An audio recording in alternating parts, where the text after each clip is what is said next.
感谢伙伴们，让我能够平安的完成这趟旅程。奇莱山有个绰号，黑色奇莱。我们从远方眺望奇莱山时，因山势背对阳光而显得黝黑。这绰号还有另一个由来。奇莱山是台湾发生山难次数最多、失踪和死亡人数最多的山区之一。尽管近年来有山径与山屋的开发，降低了攀登难度，但奇莱地区气候变化多端，午后云雾常起，加上山路陡峭，依然是极具挑战性的路线。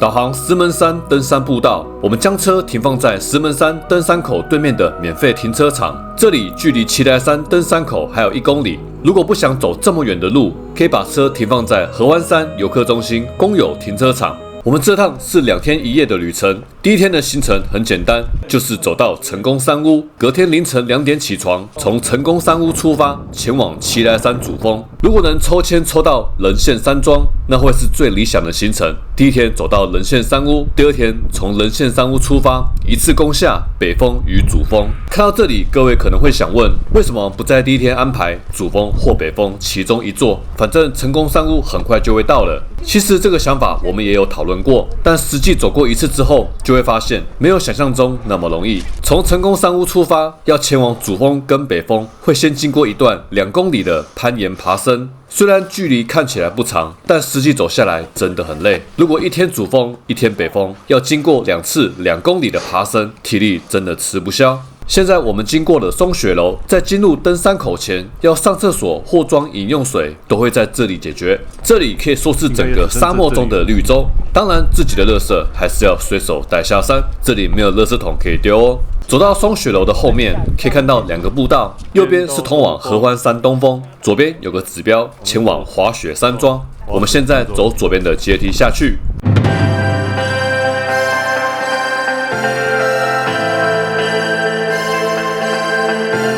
看到了滑雪山庄，我们来到了奇莱山的登山口。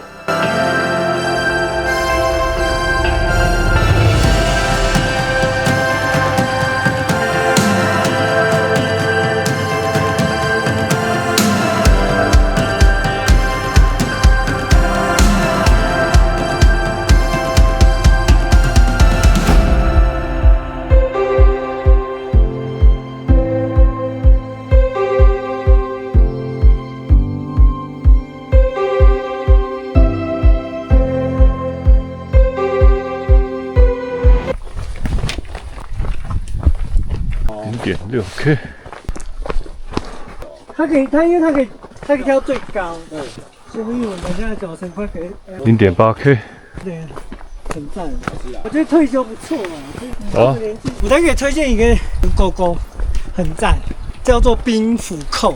我后面这个就是冰斧扣。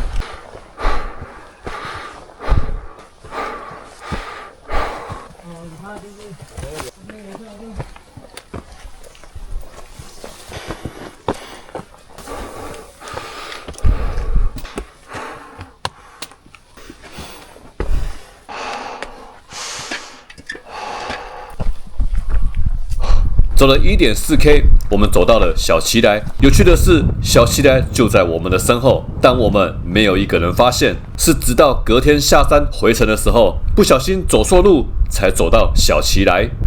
我帮你快速拍个照，结束了。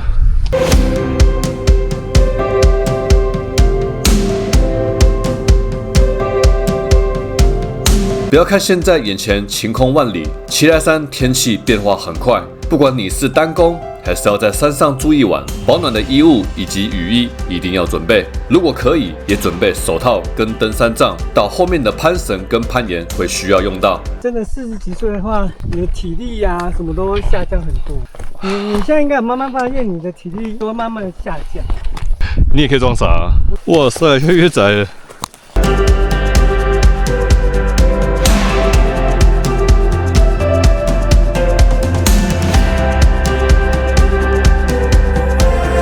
走了1个小时又30分钟，来到了3.7K 的黑水塘。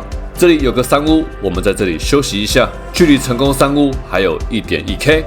虽然看起来路途不会很长，但后面的路开始会需要用到双手来攀绳，稍微比刚刚的路况再困难一点点。那个是死攀，不是， OK。3.9K，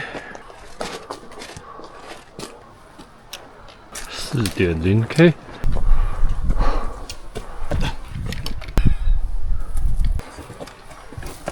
4.2。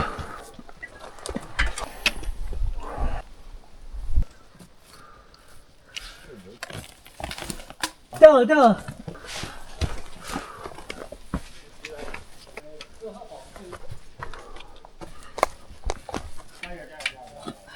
又走了1个小时又30分钟，我们来到了成功山屋。现在时间下午2点05分。如果从这里继续往主峰走，一趟大约4小时，步伐快一点的话，或许可以6小时来回。但因为我现在左脚的膝盖有点痛，想要先休息一下，等明天的凌晨再出发。成功山屋没有电，晚上必须要依赖头灯才能照明。山屋旁边有源源不绝的山泉水，很干净，很凉快。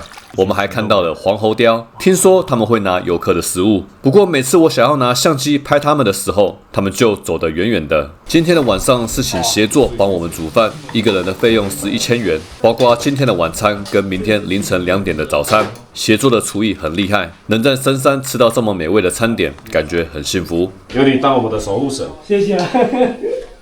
没有电的情况下，在山上也没有什么活动，不过抬头仰望天空，满天的星星真的很迷人。现在是晚上6点，大家都入睡了。隔天凌晨2点起床，要来去人线看日出。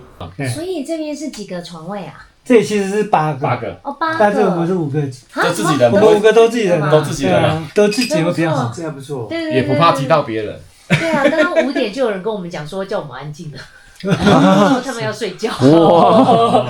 我想有睡好吗？隔壁翻个身我就醒来了，然后继续睡了。看我一直翻身嘞，哎，很脏哎。对啊。然后蛋一人一个，馒头一人一个。我们就去外面锅有最喜欢吃的。CP值太高了吧？对啊。昨天晚上他煮完晚餐就回，没有，拿这里过夜。哦，在这里过夜，靠呀。我问他在这里过夜。我现在左脚的膝盖还是很痛，但我还是很想要看看奇莱山上的日出。还记得我一开始提到的2公里的攀岩吗？就从这里开始。现在凌晨3点20分，我们从成功山屋出发。The last to fall. I won't shed a tear for them to see.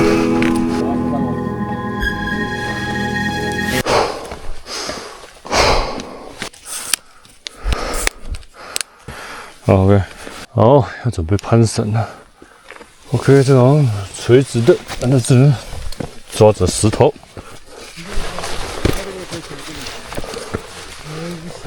拿回去还有我们昨天没有先上来。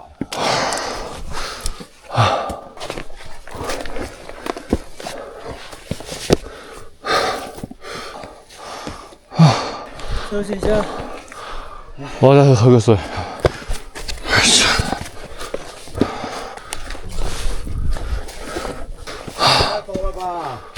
哇，水哦！哦，往旁边走是不是？对。来这里去短暂休息。这里可以开新风。哇，那是北极星的容量。我想坐一下休一下。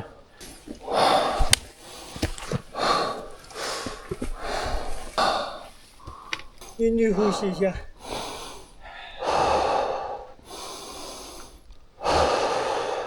一小心人就没了。看，好久你有跟我讲哎，这些跟我看不到哪里是悬崖，我只为了看星星，然后就掉到悬崖了。钟哥是高山症吗？不是，那个是吃太多。被看不到路了，要走哪里啊？这里吗？这里有绳子。我看到我的左边有一条绳子，就二话不说抓着绳子上去了。但其实攀爬的过程中，我发现整个岩壁的石头很松软，找不到可以脚踩着施力的石头，每踩一步石头就掉一块。虽然心中带着怀疑，但还是利用双手的力量抓着绳子来到了攀绳的顶端。但走到这里才发现看不到可以继续往上走的路，我才赶快告诉同伴们不要上来这里。经过同伴们用头灯扫视整个环境后，才发现前方还有一条很窄的路。不过现在遇到一个问题，我刚刚把绳子甩掉了，脚下的石头还在持续掉落，我现在下不去了。没有，慢慢刮过来这里。我等下把登山杖丢下去，你可以帮我接吗？慢慢来，慢慢来。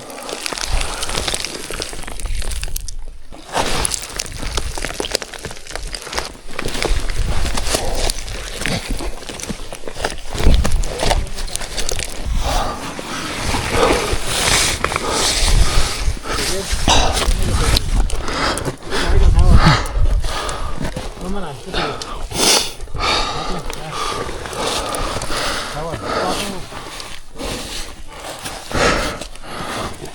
好，下。 OK， 往下走，往那边那个绳子。我走这里吧。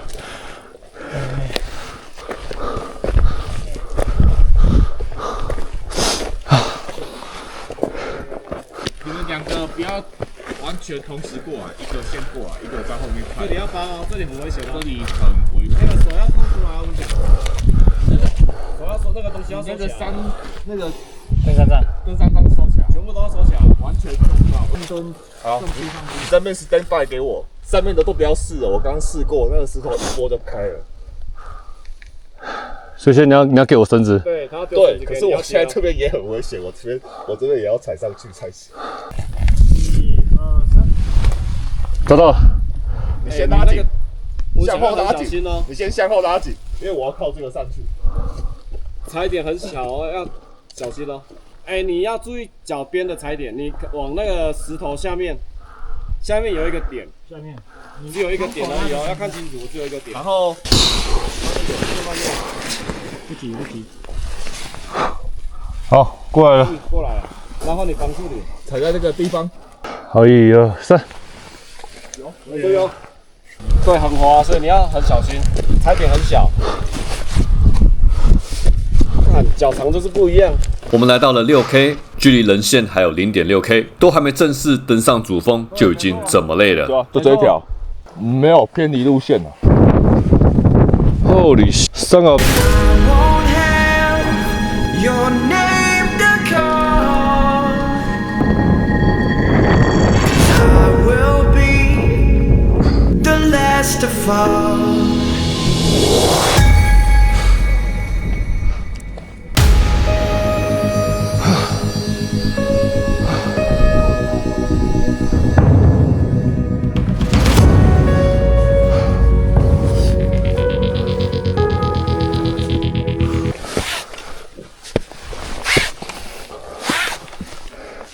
所以那个石头很滑。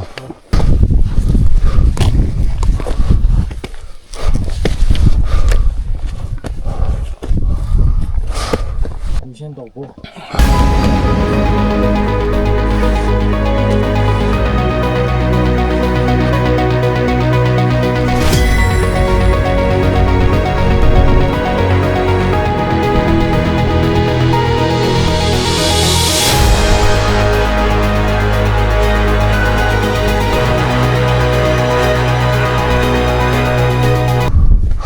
林轩，哎，你要去哪？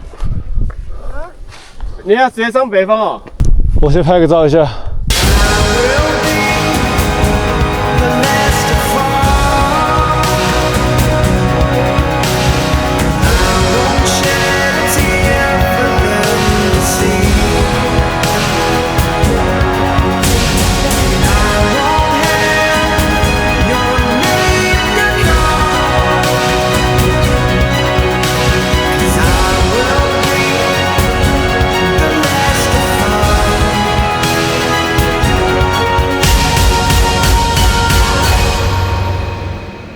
现在是早上5点39分，我们来到了人线。其实我的脚已经动不了了，但看到眼前这幅美景，好像还能再撑一下下。伙伴们继续往主峰前进，我就在人线山屋等他们回来。在山屋中遇到善良的山友们，给我吃一颗止痛药。伙伴们是在8点31分爬上9.6K 的主峰，从人线山屋出发，花费了约3小时的时间。回程的时候，天气出现巨大的转变，遇到了下雨、浓雾，气温开始下降，左脚已经无法再出力了，只能依靠双手紧握着登山杖，拖着双脚下山。转过来看我。松雪楼标高有这么高吗？跟我们平行的。蓝色那个啊。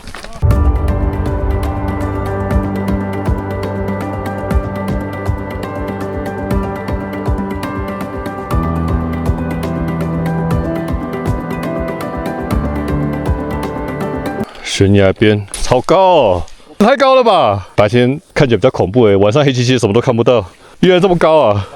我真不敢相信这是我们晚上走的路对啊，我们到底晚上都经历了什么啊？石头不要松动都好走啊！哇，我爬上去了。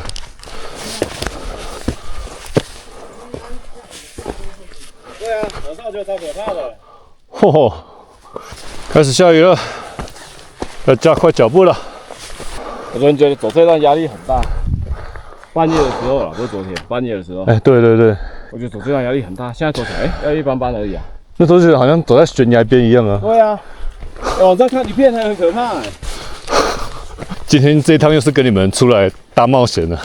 对啊，还有这一段，哦，这一段也很可怕，滑坡，整个大滑坡。哇！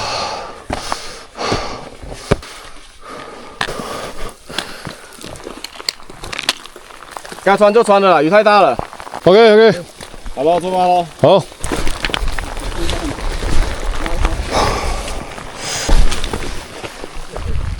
红林，我们到了就那个最恐怖的那一段了。你看左边那个树干，那段最危险啊，那段过了就没事了。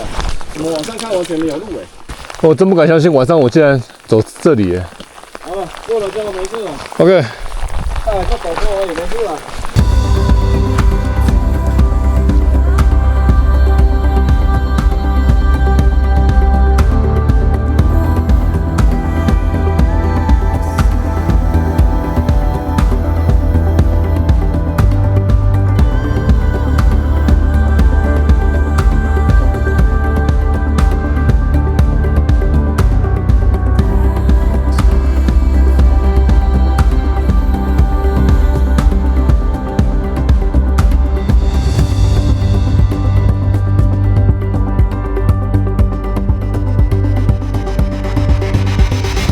离开登山口后，第一件事就是赶紧躲进去松雪楼。松雪楼的大厅有暖气，坐在这里让身体回暖。我这才体验到山难中经常提到的失温就是这样来的。我能走回原点，真的要感谢伙伴们一路上的帮忙跟鼓励。还是要建议爬奇莱山之前，先把自己的体力锻炼起来，不管是心肺以及脚力都很重要。下一集我们一样带各位到山上走走，不过这次选了一个比较轻松的景点，我们来走访一个深山的部落，有美丽的湖，还可以品尝美味的原住民美食哦。下个礼拜我们再一起出来玩吧，调皮老爸，祝你有个开心的一天。